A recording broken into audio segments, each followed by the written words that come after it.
ফাকালা আনা রাব্বুকুমুল আলা।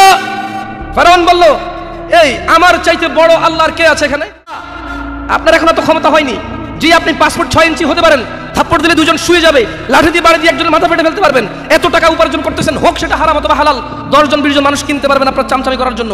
লাকিন আপনি এখনো ফেরাউনের মতো হতে পারেননি। আনতুম মুসলিমুন, আল্লাহকে ভয় করো, অভিনয় করে নয়, নাটক করে নয়, লোক দেখানো ভাবে নয়। ইত্তাকুল্লাহ, আল্লাহ বলেছে আপনি আমি অভিনয় করব, নাটক করব। আসসালামু আলাইকুম ওয়া রাহমাতুল্লাহ। পুরুষ হোক, বৃদ্ধ হোক বা নারী পুরুষ সকলেরই এই ওয়াজটি শুনলে অন্তর নাড়া দিবে ইনশাআল্লাহ। তো প্রিয় দর্শক শ্রোতা, আজকে আমি আপনাদের সামনে একটি ওয়াজ উপস্থাপনা করব। তো অবশ্যই আপনারা এই ভিডিওটি প্রথম থেকে শেষ পর্যন্ত দেখার চেষ্টা করবেন। তো প্রিয় দর্শক শ্রোতা, আজকের এই ভিডিওর মাধ্যমে আমরা অনেক কিছু জানতে ও বুঝতে পারবো। তো চলুন সেই মূল্যবান কথাগুলি আমরা আজকের এই ভিডিওর মাধ্যমে জানা ও দেখা ও বোঝার চেষ্টা করি। আল্লাহ প্রতিদিন হিসাব করবেন না। আপনারা কি বুঝতে পারছেন ব্যাপারটা? আপনি সুদ খান, ঘুষ খান, চুরি করেন, চামারি করেন, নেতাগিরি করেন অথবা ডাক্তারি, ইঞ্জিনিয়ারি যাই করেন, আপনি whoever you are, যাই হন আপনি, আল্লাহ বলছে লা ইলাহা ইল্লাল্লাহ ফি ইনদিল্লাহি জাল্লা ওয়া আলা ইয়াউমুল হিসাব ওয়া হুয়া ইয়াউমুল কিয়ামা। আল্লাহ সুবহানাহু ওয়া তাআলা প্রতিদিন বিচার করবেন আপনার। আপনি মনে করছেন আপনি এখানে 5 ওয়াক্ত নামাজ চলে গেছে, আপনি পড়েননি, অথচ আপনি জীবিত নিঃশ্বাস নিচ্ছেন, আপনি সুস্থ, আপনি হাঁটছেন, আপনি 8-10টা যুবকের চাইতে ভালো ইনকামও করেন। That doesn't mean Allah loves you. এর মানে এই নয় যে আল্লাহ আপনাকে ভালোবাসে। তিনি বলে দিয়েছেন ইন্না হাযিহি তাযকিরা, এইটা আমার পথ, কুরআনুল কারীম। ওয়া মা ইয়ানতিকু আনিল হাওয়া, এই যে লোকটাকে দেখছো, ইবনে আব্দুল্লাহর ছেলে মুহাম্মদ সাল্লাল্লাহু আলাইহি ওয়াসাল্লাম, এই যে তোমরা ওকে দেখছো, ওয়া মা ইয়ানতিকু আনিল হাওয়া, এ প্রবৃত্তি অনুসরণ করে না, মন গড়া কথা বলে না। ইন হুয়া ইল্লা ওয়াহয়ু ইউহা, যখন এর উপরে আমি আল্লাহ কোন ওহী নাযিল করি তখনই সেই বিধান দিয়ে যায়, তখনই সে তোমাকে আদেশ করে অথবা নিষেধ করে। সে অনুমান করে কথা বলে না। আপনি মনে করছেন আপনি ভালো আছেন, ফেরাউন আপনার চাইতে অনেক ভালো ছিল। আপনি কি মনে করেন? ফেরাউন একমাত্র গুটি কয়েক, হাতে গোনা কয়েকজন মানুষের মধ্যে সে একজন। ফাকালা আনা রাব্বুকুমুল আলা। ফেরাউন বলল, এই আমার চাইতে বড় আল্লাহর কে আছে এখানে? আমি যা বলি তা। আপনার এখন তো ক্ষমতা হয়নি। জি, আপনি পাসপোর্ট 6 ইঞ্চি হতে পারেন, থাপ্পড় দিলে দুজন শুয়ে যাবে, লাঠি দিয়ে বাড়ি দিয়ে একজনের মাথা ফেটে ফেলতে পারবেন, এত টাকা উপার্জন করতেছেন, হোক সেটা হারাম অথবা হালাল, 10 জন 20 জন মানুষ কিনতে পারবেন আপনার চামচামি করার জন্য। লাকিন আপনি এখনো ফেরাউনের মতো হতে পারেননি। আপনি বোঝেন একটা লোকের কতটুকু আধিপত্য থাকলে সে এলান করে ফাকাল। অতঃপর ফেরাউন বলল, আনা রাব্বুকুমুল আলা, ওহে মিশরের বাসী, আমার চাইতে বড় আল্লাহর কেউ নাই, আমি সবার রব, আর আমার চাইতে বড় রবই নাই, থাকলে দেখা। আপনি কি বলেন? আপনি নো ইয়া শিবাব, ইয়া নাস, যুবক ও মানুষ, ইত্তাকিল্লাহা হাক্কা তুকাতিহ ওয়া লা তামুতুন্না ইল্লা ওয়া আনতুম মুসলিমুন। আল্লাহকে ভয় করো, অভিনয় করে নয়, নাটক করে নয়, লোক দেখানো ভাবে নয়।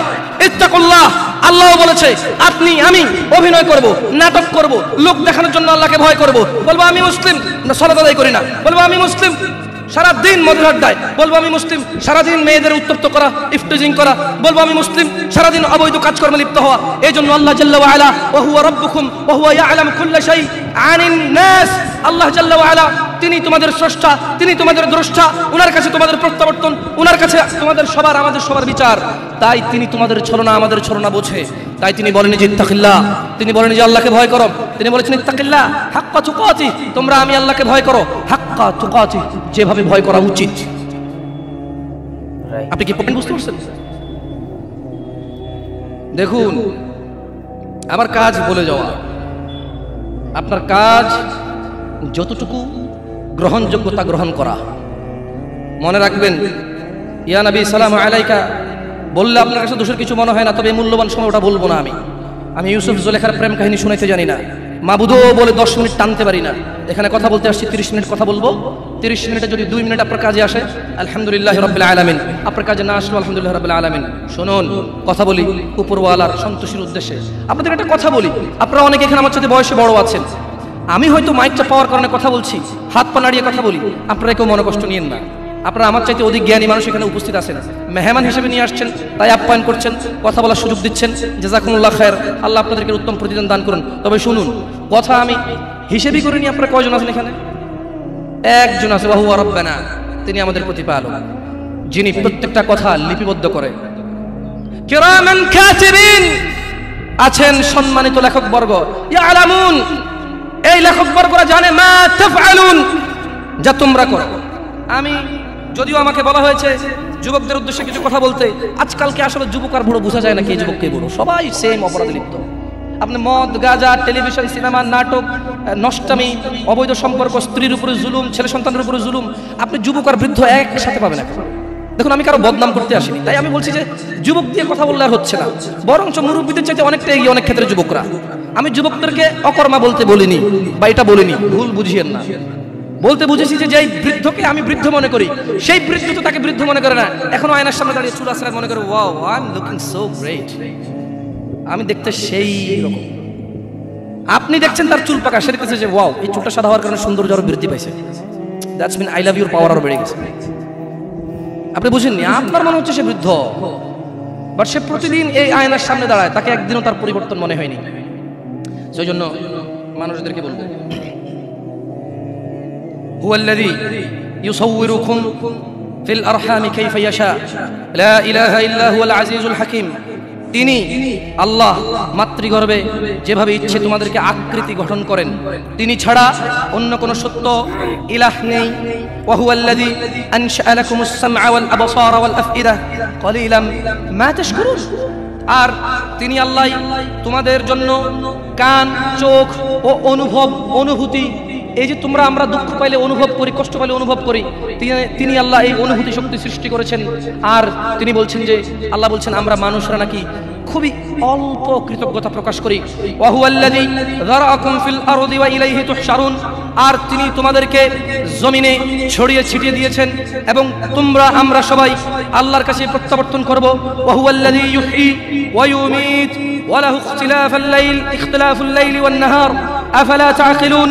আর তিনি আল্লাহ জীবিত করেন এবং মৃত্যু দেন, আর আল্লাহর অধিকারে রাত ও দিনের পরিবর্তন, তবু কি তোমরা বুঝবে না? বাল ক্বালু মিসলা মা ক্বালাল আউয়ালুন, বরং তারা বলে যেমন বলেছিল তাদের পূর্ববর্তী কুফফাররা, মুশরিকরা, ক্বালু আইযা মিতনা ওয়া কুননা তুরাব ওয়া ইযাম আইন্না লামাবউসুন। আল্লাহ বলছে যে জমিন আর জমিনে যা আছে স্রষ্টা কে? জীবন এবং মৃত্যুর মালিক কে? রাত এবং দিন কার হুকুমে হয়? আল্লাহ বলছে যে তোমরা অল্পই কৃতজ্ঞতা প্রকাশ করো। আল্লাহ বলছে তোমরা কি তবুও অনুভব করবে না, উপলব্ধি করবে না যে আমি আল্লাহ, আমার আদেশে চাঁদ ওঠে, সূর্য জাগে, আমার আদেশে রাত্রি হয়, দিন হয়, আমার আদেশেই রক্ষণাবেক্ষণে তুমি মায়ের গর্ভে বেঁচে থাকো, উইদাউট বাহিরের কোনো অক্সিজেন, হাওয়া বাতাস ছাড়া। আমি তোমাকে 10 মাস, 9 মাস, 11 মাস, 8 মাস, 7 মাস, যাকে আল্লাহ যতদিন পেটে রাখে, 10 মাস 10 দিন, এটা সঠিক তথ্য নয়। কেউ 8 মাসে হয়, কেউ 9 মাসে হয়, কেউ 10 মাসে হয়। তাই কথাকে কথার মতো করে বলতে হবে। হজ না করতে পারলে আরেকজন দিয়ে করানো যায়। যাকাত, হঠাৎ করে গরিব হয়ে গেলেন, ব্যবসা হয়ে গেছে, যাকাত ফরজ, যাকাতের লিস্ট থেকে আপনি বাদ পড়ে গেলেন, আপনাকে দিতে হবে না। বুঝছেন না? বুঝেন নাই? একটা মাত্র ইবাদত সালাত, এটার কোনো বিকল্প নাই। আপনারা কি মনে কষ্ট নেবেন যদি আমি একদম মানে বড়দের মতো করে কথা বলি? মুরব্বীরা আছেন, বলি শোনেন, আপনাকে যে বলছে আপনি মুসলিম, সেও ভুল বলছে, আপনিও ভুল যাচ্ছেন। আপনি বলেন তো, মুসলিমের পরিচয় কি আল্লাহ দিবে না মানুষ দিবে? মানুষের মধ্যে কি মুহাম্মদ সাল্লাল্লাহু আলাইহি সাল্লাম দিবে নাকি অন্য মানুষ দিবে? তিনি বলেছেন যে মান তারাকা সালাহ, যে সালাত ছাড়লো ফাকাদ কাফার, সে কাফের, সে কুফরি করলো। তো কিভাবে? যে ব্যক্তি যেই ওয়াক্ত ছাড়লো সে ওই ওয়াক্ত কুফরি করলো। একেবারে ধরেন ফেরাউনের মতো না, নমরুদের মতো না যে কাফের হয়ে গেল। যে আসর পড়ে নাই তার ঈমান চলে যায়, মাগরিব পড়লে ঈমান আসে। কিন্তু আপনি কি বলতে পারেন যে আপনি আসর পড়েননি, মাগরিব পর্যন্ত বাঁচবেন? হাত তোলেন তো কারা কারা ফজর পর্যন্ত বাঁচবেন? আমি আপনাদেরকে আরো সাহসী পেয়েছি। আমি ভাবছি আপনারা শহরের মানুষ, সারা জীবন গ্রামে ওয়াজ করছি, আমার 10-15টা ওয়াজই শহরে হয়েছে, এর মধ্যে ধরেন এটা একটা ছোট মানুষ। আমি জানি যে শহরের মানুষ অনেক সাহসী, দাম করে কিছু হলে গাড়িতে আগুন লাগায় দেয়, কিছু হলে মাথা ফাটায়, 6 জনের হাসপাতালে পাঠায় দেয়, 3 জন জেলে যায়, আবার 4 জন যায় বাইর করে নিয়ে চলে আসে। তো সাহসী না? কম সাহসী? কিছু হলে লাঠি চোটা নিয়ে বের হয়ে যায়, কিছু হলে বলে বাজি এড়ে 900 কি আমি তো চিরঙ্গা পারি না, মানে বুঝাতে চাচ্ছি যে এদিকে আসতে পা ভাঙা দিব, ক্ষমতা আছে, সাহসী মানুষ, বীর, মুক্তিযোদ্ধা বলতে পারবো না, বীর বলতে পারি, দাম্ভিক মানুষ, সাহসী মানুষ। বলেন তো কে কে ফজর পর্যন্ত বাঁচবে গ্যারান্টি দিতে পারে? হাত তোলেন। আমি বাঁচবো কিনা আমি জানি না, আমি তো বললাম না, আমি হাত নামাই ফেললাম। আপনাদের মধ্যে কে আছেন ফজর পর্যন্ত বাঁচবেন? কি বলে? ঈশান নামাজি অনেকে পড়েন নাই, কারণ ফজর থেকে ভালো হয়ে যাবেন। এই যে আপনি বাঁচবেন, আপনি জানেন, তার হাত তুললেই তো হয়। আপনি মুখে একটা বলেন, আপনার কার্যকর্ম অন্যটা বলেন। ওয়াল্লাহি আমি কি আপনাদেরকে কাফের বলতে আসছি এই জায়গায়? বলেন তো একজন বক্তা কি শ্রোতাকে কাফের বলতে আসে, নাকি শ্রোতাদেরকে কুফরি থেকে ফিরাইতে চায়? আমার সাথে একটু কথা বলি নেবার। তাহলে আপনারা ভাবেন না যে আমি আপনাদেরকে কাফের আর মুশরিক বলার জন্য আসছি। আমি বুঝাতে চাচ্ছি যা আপনি করেন, যখন আমার মুখ থেকে তা শোনেন আপনার এত শরম লাগে, এত খারাপ লাগে, তাহলে এটা আপনি করেন, চিন্তা করেন, যেই জিনিস শুনলে আপনার এত খারাপ লাগে ওই জিনিসটা আপনি প্রতিনিধিত্ব করতেছেন, এটা কত জঘন্য। আমি কি বুঝতে পারছি? ক্লিয়ার? তাহলে এখানে কেউ নাই যে ফজর পর্যন্ত বাঁচবে, হাত তুলতে পারবে? কেউ আছে? অথচ ওই মা, ধিক্কার জানাই ওই মাকে, ধিক্কার জানাই ওই সমাজকে, ধিক্কার, অপবাদ দিয়ে যাচ্ছি ওই মা এবং ওই বাবাকে, যার ম্যাট্রিক পড়া ছেলে দাঁড়িয়ে রেখেছে, তার বাবা আর মা বলে ইউনিভার্সিটিতে গেলে রাখিও, এমন ভাবে বলে মনে হয় যেন ছেলের জীবনটা নিজের হাতে, ইউনিভার্সিটি পর্যন্ত বাঁচবে তার গ্যারান্টি আছে। আফসোস, ফজরে ছেলে সন্তানকে জাগায় না কেন? 8টা বাজে কোচিং আছে। ধিক্কার ওই মাকে যে ফজরের সময় জাগায় না, কারণ 8টা বাজে ক্লাস আছে। ওই মা তো এটা মেনে নিয়েছে যে তার ছেলে 8টা পর্যন্ত বাঁচবে, এই গ্যারান্টি সে নিয়ে নিয়েছে। কি আমি মিথ্যা কথা বলছি? অযৌক্তিক। ধিক্কার ওই পুরুষকে যাকে বলেছি সিগারেট ছেড়ে দাও, সে বলেছে আর কয়দিন, টেনশনটা একটু বেশি, তারপরে ছাড়বো। বলেছি মদ ছেড়ে দাও, মদখোর যখন মদ পান করে, ইয়াবাখোর যখন ইয়াবা সেবন করে, তার ঈমান তার সঙ্গে থাকে না, তার ঈমান তার দেহ থেকে বেরিয়ে মাথার উপরে ঘুরতে থাকে, কালো হয়ে থাকে। ছেড়ে দাও এই ইয়াবা। সে বলছে প্রেমিকার সাথে বড় ঝামেলা চলতেছে, বিয়েটা সেটেল হয়ে গেলে ছেড়ে দেবো। সে গ্যারান্টি দিচ্ছে সে বিয়ে পর্যন্ত বাঁচবে। আফসোস ওই যুবক, যে মিথ্যেবাদী যুবক, ওয়াজের মাহফিলে ভীতু হয়ে থাকে, ওয়াজ থেকে বেরিয়ে দাম্ভিকতা দেখায়। এখানে কেউ হাত তুলতে পারলো না যে সে ফজর পর্যন্ত বাঁচবে। প্রত্যেক মানুষ ভালো হয়ে যাবে, কালকে থেকে ভালো হবে, গ্যারান্টি দিচ্ছে আজকে বেঁচে থাকবে। আফসোস। যাই হোক, আমি নসিহা করবো ইনশাআল্লাহ যুবকদেরও, আপনাদের ইনশাআল্লাহ তাআলা। দেখুন, ওয়াজ, মাহফিল, হজ, সাদাকা ওয়াল উমরা, কুল্lu শাই'আন, যা কিছু আছে আল্লাহি কিচ্ছু কাজে আসবে না যদি সালাত না থাকে। আর এই সালাতও কাজে আসবে না যদি শিরক মুক্ত ঈমান না থাকে। বুঝে আসছে? শিরক নিয়ে বললে এখন কয়েকদিন উঠে হয়তো মাইরু শুরু করতে পারবে, কারণ শিরকের বহু ব্যাখ্যা আছে এখানে। শিরকের কি আছে? বহু ব্যাখ্যা আছে। তো প্রিয় দর্শক শ্রোতা, ভিডিওটি কেমন লাগলো কমেন্ট বক্সে জানিয়ে দেবেন, আর ভিডিওটি শেয়ার করে অন্য মানুষকে দেখার সুযোগ করে দেবেন। তো এটাই ছিল আজকের ভিডিও। সকলে ভালো থাকবেন, সুস্থ থাকবেন। আসসালামু আলাইকুম ওয়া রাহমাতুল্লাহি ওয়া বারাকাতুহু।